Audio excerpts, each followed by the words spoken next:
नमस्कार, आप देख रहे हैं न्यूज हाट। मैं हूं आपके साथ हसमी सराफ। बिहार विधानसभा चुनाव के दूसरे चरण में इस बार कहानी कुछ अलग है। जिस जमीन पर अब तक बंदूक की गड़गड़ाहट और डर की परछाई पसरी रहती थी, वहां पहली बार लोकतंत्र अपनी पहली सांस ले रहा है।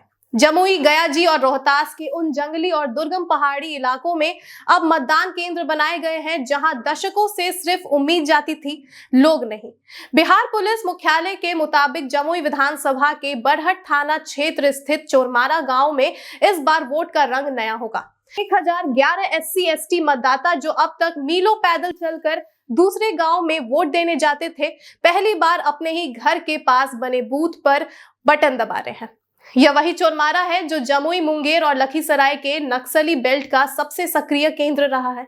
2007 में यही CPI माओवादी की 9वीं कांग्रेस हुई थी, जिसमें गणपति, प्रशांत बोस और किशन दा जैसे बड़े नक्सली नेता शामिल हुए थे। अब उसी जमीन पर लोकतंत्र का झंडा गड़ रहा है।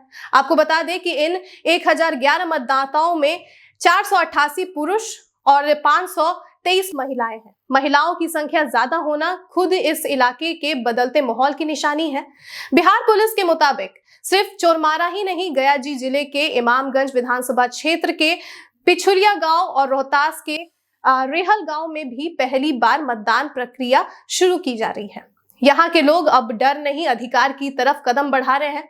इमामगंज के छकरबंधा थाना क्षेत्र के तारचुआ और पिछुलिया गांव में आजादी के बाद कभी मतदान नहीं हुआ था। 2024 लोकसभा चुनाव में पहली बार तारचुआ में वोटिंग हुई थी और अब 2025 विधानसभा चुनाव में पिछुलिया गांव में बूथ बना है। दशकों की चुप्पी टूट रही है। भूगोल बदल नहीं रहा, लेकिन इतिहास जरूर बदल रहा है। नक्सल के निशानों के बीच खड़े ये बूथ सिर्फ एक चुनावी व्यवस्था नहीं, बल्कि उस भरोसे की वापसी है जिसे इन इलाकों ने लंबे समय पहले खो दिया था।